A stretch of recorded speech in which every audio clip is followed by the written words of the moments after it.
Hello everyone, welcome to Way to Officer. I hope you all are doing well. So finally RRB clerk 2022 का exam हो गया है first day का। Shift 1, shift 2 and shift 3 over हो चुकी है and किस तरीके के क्वेश्चन आए हुए थे उसकी ओवरऑल एनालिसिस हम लोग करने वाले हैं इस वीडियो में। पूरी शिफ्ट की क्वेश्चन की एनालिसिस करेंगे एंड जिन लोगों का आज एग्जाम था आप लोग बताना कि आपके कितने अटेम्प्ट हुए हैं और आप लोगों को पेपर का लेवल कैसा लगा, किस शिफ्ट में आपका एग्जाम था, जिससे हमें ओवरऑल पता चल सके कि कितने लोगों ने कितने अटेम्प्ट किए हैं, एक ओवरऑल आइडिया हो जाता है। सो यस, कमेंट बॉक्स में जरूर बताना और आइए देखते हैं कि कैसे क्वेश्चन आए हुए थे एंड कितना अच्छा अटेम्प्ट बनाया जा सकता था।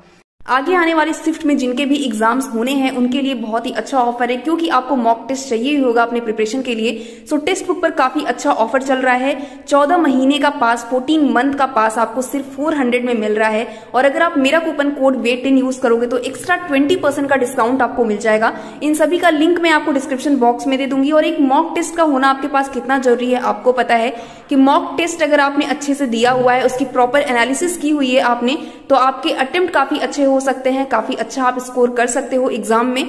सो यस, यहाँ से आप परचेस कर सकते हैं टेक्स्ट बुक, क्योंकि काफी अच्छी एनालिसिस होती है और बहुत सारे क्वेश्चन, बहुत सारे मॉक टेस्ट आपको मिल जाते हैं और सिर्फ 400 में, तो काफी अफोर्डेबल है। इसका लिंक डिस्क्रिप्शन में है, आप वहां से परचेस कर सकते हैं। सबसे पहले फर्स्ट शिफ्ट की बात करें तो रीजनिंग में जो पजल आए हुए थे, बहुत ज्यादा क्वेश्चन आए हुए थे, कम से कम 12 या 13 पजल आए हुए थे एंड काफी इजी लेवल की पजल थी, आराम से आप बना सकते थे। अगर आपने थोड़ी बहुत मॉक प्रैक्टिस की होगी तो इजिली आप पजल बना सकते थे। दूसरे वर्ड सीरीज के 5 क्वेश्चन आए हुए थे, वेरी इजी। अल्फान्यूमरिक क्वेश्चन के 5 क्वेश्चन थे, pair counting 1 question, word operation के 1 क्वेश्चन आए हुए थे, मीनिंगफुल जो क्वेश्चन बनते हैं उसके 1 क्वेश्चन आए हुए थे जिसमें आपको मीनिंग बनानी होती है। सिलॉक्स के 3 क्वेश्चन आए हुए थे और ये भी काफी इजी थे। अक्सर क्या होता है सिलॉक्स में हम फंस जाते हैं, बट इसके क्वेश्चन इजी इतने थे कि आप आराम से बना सकते थे, एक बार में ही क्वेश्चन विद 100% एक्यूरेसी बन रहे थे। दूसरे इनइक्वालिटी के 5 क्वेश्चन आए हुए थे, ब्लड रिलेशन के 3 क्वेश्चन आए हुए थे। सो ओवरऑल कह सकते हैं कि जो रीजनिंग था आपका फर्स्ट शिफ्ट का वो काफी इजी था और आराम से आप इसमें फुल स्कोर कर सकते थे अगर आपने मॉक प्रैक्टिस की है अच्छे से तो, क्योंकि ओवरऑल जो लेवल था फर्स्ट शिफ्ट का वो काफी इजी बताया गया है। दूसरा, क्वांट में सिंप्लीफिकेशन के 15 क्वेश्चन आए हुए थे और अगर जिन्होंने प्रैक्टिस की होगी तो सिंप्लीफिकेशन आराम से आप सेकंड से बनाए होंगे सिंप्लीफिकेशन। तो आप लोगों में जिनका भी फर्स्ट शिफ्ट था आप लोग बताना कि आपने कितना अटेम्प्ट किया है क्वांट और रीजनिंग में। दूसरा, मिसिंग नंबर सीरीज के 5 क्वेश्चन आए हुए थे, काफी इजी थे ये भी। बार ग्राफ के 5 क्वेश्चन थे जो कि DI है, टेबलर DI के 5 क्वेश्चन एंड अर्थमेटिक के 10 क्वेश्चन थे एंड अर्थमेटिक के क्वेश्चन भी काफी इजी बताए जा रहे हैं।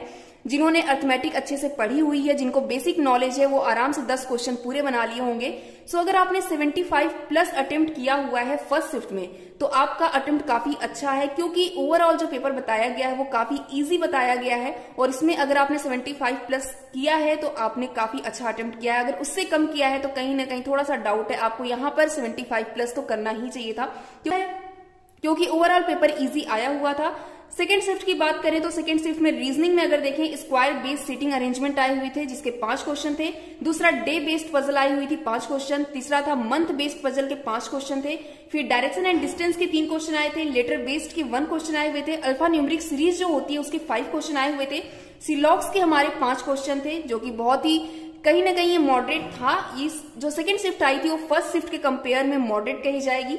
दूसरा, इनइक्वालिटी के 4 क्वेश्चन आए थे। वर्ड फॉर्मेशन जिसमें रेट बना था एक वर्ड, एम आई राइट और नॉट, आप बताना कि मैं सही हूं या नहीं, क्योंकि मैंने ये पेपर दिया तो नहीं है बट मैंने जितना सुना है शायद रेट बन रहा था एक वर्ड, तो इसके 1 क्वेश्चन आए हुए थे। पेयर बेस्ड के 1 क्वेश्चन आए थे एंड 3 डिजिट बेस्ड सीरीज जो होती है उसके 5 क्वेश्चन आए हुए थे। तो ओवरऑल जो रीजनिंग थी वो इजी टू मॉडरेट थी। अगर आपने प्रैक्टिस अच्छी की है तो आप अच्छे अटेम्प्ट बना सकते थे। यहाँ पर कहीं कहीं थोड़ा ट्रिकी क्वेश्चंस थे ऐसा बताया गया है, तो वहां पर आप फंस सकते थे अगर आपने प्रैक्टिस नहीं की है, बट आपकी प्रैक्टिस अच्छी है, आपकी स्पीड अच्छी है एंड एक्यूरेसी अच्छी है तो आप ओवरऑल यहाँ भी 100% एक्यूरेसी के साथ पूरे क्वेश्चन बना सकते थे। दूसरा है, क्वांट में लाइन ग्राफ DI आई हुई थी 5 क्वेश्चन। कैसलेट DI के 4 या 5 क्वेश्चन आए हुए थे। टेबलर DI के 5 क्वेश्चन थे। सिंप्लीफिकेशन के 10 क्वेश्चन थे। इस शिफ्ट में देखा गया है जितने भी शिफ्ट हुए हैं आज, उसमें सिंप्लीफिकेशन के क्वेश्चन काफी ज्यादा पूछे गए हैं एंड ये सिंप्लीफिकेशन के 10 क्वेश्चन यहाँ आए हुए थे। मिसिंग नंबर सीरीज के 5 क्वेश्चन थे एंड अर्थमेटिक के 10 से 11 क्वेश्चन आए हुए थे। आप लोग बताना जिनका भी एग्जाम सेकंड शिफ्ट में था आपने कितने अटेम्प्ट किए और आपको इसका लेवल कैसा लगा। मैंने जितना सुना है इजी टू मॉडरेट बताया गया है इसका लेवल फर्स्ट शिफ्ट के कंपैरिजन में। सो यस, ये सेकंड शिफ्ट के क्वेश्चन थे, इस तरीके के क्वेश्चन आए हुए थे। अगर थर्ड शिफ्ट की बात करें वहीं पर, तो थर्ड शिफ्ट में रीजनिंग में हमारे सिटिंग अरेंजमेंट के जो क्वेश्चन आए हुए थे वो अनसर्टेन पजल जो होती है और दूसरी पैरेलल रो पजल जो होती है उसके 10 क्वेश्चन आए हुए थे। सेकंड थी हमारी पजल, जो मंथ बेस्ड एक पजल आई हुई थी, इन कंपैरिजन वाली पजल आई हुई थी जिसके 10 क्वेश्चन आए हुए थे। सिलॉक्स के हमारे 5 क्वेश्चन थे, कोडिंग डिकोडिंग के 5 क्वेश्चन थे, अल्फा न्यूमेरिक सीरीज से भी 5 क्वेश्चन आए हुए थे, मिसलेनियस के 2 क्वेश्चन इसमें यहाँ देखने को मिले हैं, ब्लड रिलेशन के 3 क्वेश्चन देखने को मिले हैं। इसी तरीके से क्वांट में जो डीआई आई हुई थी उसके 13 क्वेश्चन थे। तो डीआई काफी ज्यादा पूछी गई है, काफी ज्यादा क्वेश्चन डीआई से आए हुए हैं, जिसमें आपकी टेबल डीआई थी, लाइन डीआई थी, कैसलेट डीआई थी। जिन लोगों ने कैसलेट डीआई को अटेम्प्ट किया है, आप लोग बताना कि कैसलेट डीआई का लेवल क्या था, इजी था या डिफिकल्ट लेवल था या मॉडरेट था, आप लोग बताना कमेंट बॉक्स में। दूसरा, रॉन्ग नंबर सीरीज के 5 क्वेश्चन आए हुए थे, सिंप्लीफिकेशन के 12 क्वेश्चन थे। तो सिंप्लीफिकेशन काफी ज्यादा पूछा गया एंड काफी इजी पूछा गया है सिंप्लीफिकेशन। तो इसके क्वेश्चन तो आई थिंक सभी ने बनाए होंगे जितने लोगों ने एग्जाम दिया है। तीसरा है वर्ड प्रॉब्लम के 10 क्वेश्चन आए हुए थे एंड यहाँ पर शायद इजी टू मॉडरेट क्वेश्चन थे, मॉडरेट और डिफिकल्ट भी कह सकते हैं। आप लोग बताना, आप लोगों ने एग्जाम दिया है, जिनका भी 3rd शिफ्ट में एग्जाम था उनको अर्थमेटिक का लेवल कैसा लगा यहाँ पर, या ओवरऑल रीजनिंग एंड क्वांट का लेवल कैसा लगा, आप लोगों ने कितने अटेम्प्ट बनाए हैं कमेंट बॉक्स में जरूर बताना। एंड आपको क्या लगता है कि आपकी एक्यूरेसी कितनी, अगर आपने अच्छे अटेम्प्ट बनाए हैं, आपको लगता है कि आपने 70 प्लस किया हुआ है एंड आपकी एक्यूरेसी आप कहीं ना कहीं 100% है या फिर 99% आपको लग रही है एक्यूरेसी, क्योंकि इसमें एक्यूरेसी का बहुत बड़ा रोल होने वाला है। आपके स्पीड के साथ साथ, आपके नंबर ऑफ क्वेश्चन के साथ साथ एक्यूरेसी का बहुत बड़ा रोल होने वाला है आपको यहाँ पर। तो इस वजह से आप डिसाइड कर सकते हैं कि आप कहाँ पर स्टैंड कर रहे हो इस टाइम पर।